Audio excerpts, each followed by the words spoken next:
Is Matt Gaetz returning to Washington, D.C., but this time as a U.S. Senator? Marco Rubio, who has been appointed Secretary of State under the new Trump administration, has already said he's piecing out this joint on January 20th. That's when he officially accepts his duties as Secretary of State, and he'll be resigning from the U.S. Senate. And that means going to be a big gaping hole in the Florida Senate. Sure, we got Rick Scott, but Marco Rubio was set to be senator until 2028. So the decision to choose who replaces him is up to Ron DeSantis, Florida governor, who will pick the person to replace Marco Rubio for the next 2 years. A lot of big names have been thrown into the mix. In fact, a lot of folks thought, maybe Ron DeSantis steps down, lets his lieutenant governor take over, and then gets appointed himself to the Senate seat. After all, he's going to be term limited out of office in 2 years. He won't be able to run for governor again, and the next presidential election isn't until 2028. And at that point, a lot of people think that J.D. Vance is going to be the front runner. But it doesn't look like Ron DeSantis is going to be resigning his governorship and appointing himself to the Senate anytime soon. Another name who was in contention is Laura Trump, the co-chair of the RNC until she recently quit, or until the next meeting when she will officially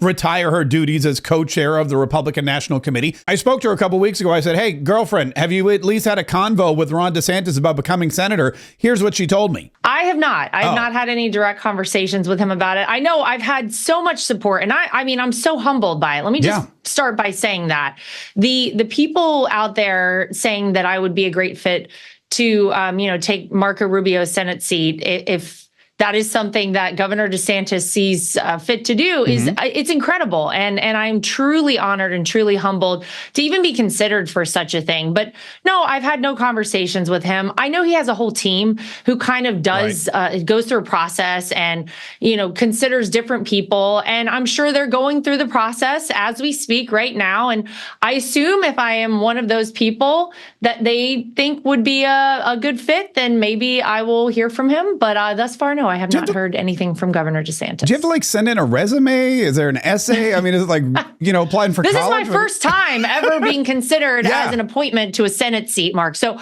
I don't really actually know. And while Laura Trump had a lot of early support, including from Senator Rick Scott, who will soon become the senior senator from Florida, and I'm not just saying that because he's old. I'm saying it because he'll be the senior senator from the state of Florida. President Donald Trump held a press conference at Mar-a-Lago, and he was asked point blank, have you talked to Ron DeSantis? Do you think Governor DeSantis is going to pick Laura Trump? And he gave an answer that, didn't really show a lot of optimism. Do you expect Ron DeSantis to appoint Laura Trump to Senator Marco Rubio's seat? No, I don't.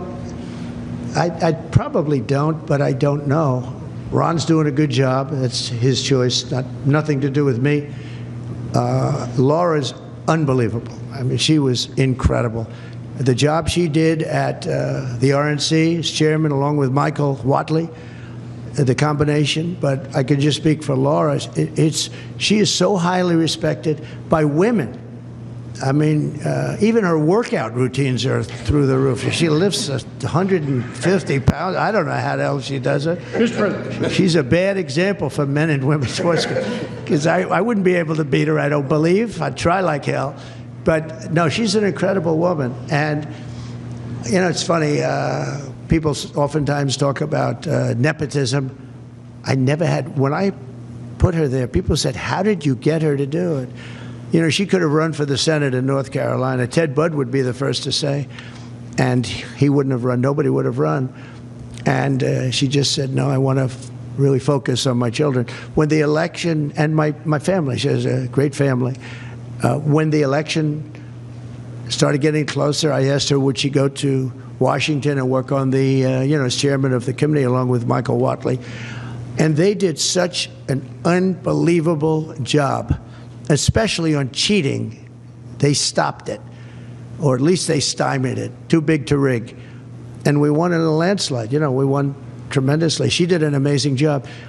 Now Ron is going to have to make, because Marco has been really a star already. And we haven't started, but, we see signs of from some people, or very early, we see signs of stardom. And Marco has done incredibly. He's sort of born for it. It was such an easy decision. The Marco decision was such an easy, but he leaves a vacancy in Florida, and Ron's going to have to make that decision. So So Donald Trump extricating himself from the decision-making process and saying, I don't expect her to be chosen by Ron DeSantis, but it's his decision and he will make the right one. Well, just a couple of days ago, Lara Trump posted on X, after an incredible amount of thought, contemplation, and encouragement from so many, I have decided to remove my name from consideration for the United States Senate. I could not have been more honored to serve as RNC co-chair during the most high-stakes election of our lifetime, and I'm truly humbled by the unbelievable support shown to me by the people of our country and here in the great state of Florida. I have read so many of your kind messages, and I cannot thank you enough. Now, that means that with Lara Trump not running, who is going to be the next senator from the state of Florida? A lot of speculation goes to Matt Gaetz. Matt Gaetz, who resigned recently from Congress because he was going to be Attorney General in Trump's new administration. However, after that battle kind of heated up very quickly, and there was an ethics committee report that was being threatened to be released from the House of Representatives, Matt Gaetz pulled his name out of contention for that. And last I heard, I think he's going to have a show on OAN. However, he was at the TPUSA event, who wasn't, in Phoenix, Arizona, and he had some other ideas for what he might be doing in his future. Many have asked which perch I will be fighting from next. And some of you throughout this conference have even given me a few suggestions. My fellow Floridians have asked me to eye the governor's mansion in Tallahassee. Maybe special counsel to go after the insider trading for my former colleagues in Congress.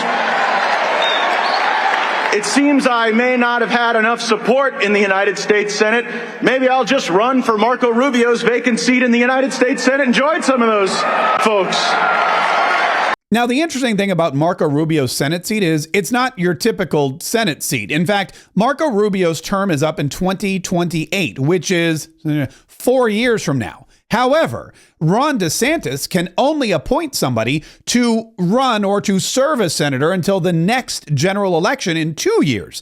So whoever is chosen by Ron DeSantis will serve out for 2 years, and then they will have to run again to fulfill the final 2 years of Marco Rubio's term. And then it opens up to anybody. So if Ron DeSantis appoints Lara Trump or himself or anybody else, then Matt Gaetz can just simply run against them in 2026.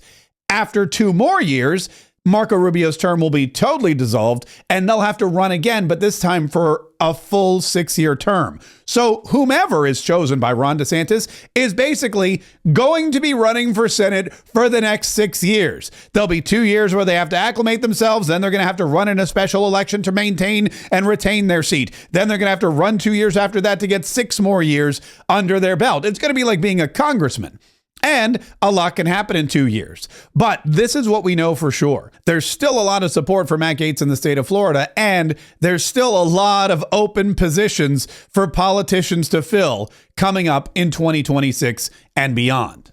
If you enjoyed any part of this video, do both of us a solid. Make sure you like, subscribe, and hit the notification bell. Like, subscribe, and hit those notifications. That way I can continue to bring you great content like this, and you'll know about it as soon as I hit publish. Like, subscribe, hit that notification bell. Do it right now.